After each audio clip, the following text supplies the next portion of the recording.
ایک جملہ ہمارے ادھر داہنے حصے سے آیا تھا، اس سے قطع نظر میں 4 مصرے پیش کر کے پھر ایک غزل کے 2-3 شعر سنانے کی کوشش کرتا ہوں۔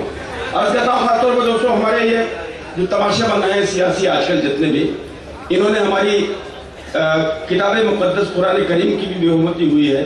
ابھی ہمارے ملک میں ایک اور ایسا ذلیل آدمی آنے والا ہے جس کے استقبال کی تیاریاں ہو رہی ہیں، بڑے عجیب عجیب سے معاملات ہیں۔ میں 4 مصرے پیش کرتا ہوں، خاص طور پر سماعت کریں۔ عرض کرتا ہوں کہ دیا روشن ہوا غار ہرا سے اس کی عظمت کا،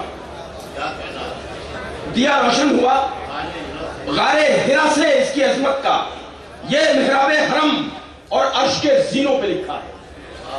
دیا روشن ہوا غار ہرا سے اس کی عظمت کا، یہ محراب حرم اور عرش کے زینوں پہ لکھا ہے۔ سیاسی نفرتوں کی آگ اس کو کیا جلائے گی کہ یہ قرآن کاغذ پر نہیں سینوں پہ لکھا ہے۔ سیاسی نفرتوں کی آگ اس کو کیا جلائے گی؟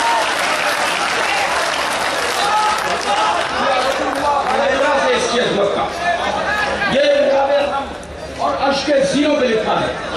سیاسی نفرتوں کی آگ اس کو کیا جلائے گی کہ یہ قرآن کاغذ پر نہیں سینوں پہ لکھا ہے، کہ یہ قرآن کاغذ پر نہیں سینوں پہ۔ اسے باد سبا کہنے لگوں، سوچی سمجھی سازشوں کو حادثہ کہنے لگوں، جو ہے زہریلی اسے باد سبا کہنے لگوں، سوچی سمجھی سازشوں کو حادثہ کہنے لگوں۔ اور کچھ سیاسی بت بہت برہم ہیں مجھ سے ان دنوں، چاہتے یہ ہے کہ میں ان کو خدا کہنے لگوں۔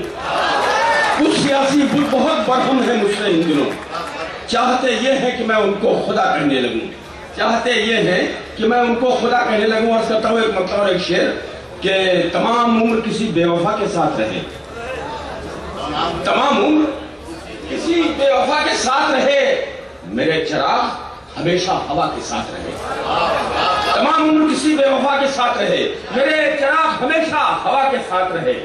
اور سبب یہی تو ہے کشتی کے ڈوب جانے کا، سبب یہی تو ہے کشتی کے ڈوب جانے کا، خدا کو بھول کے ہم ناخدا کے ساتھ ہیں۔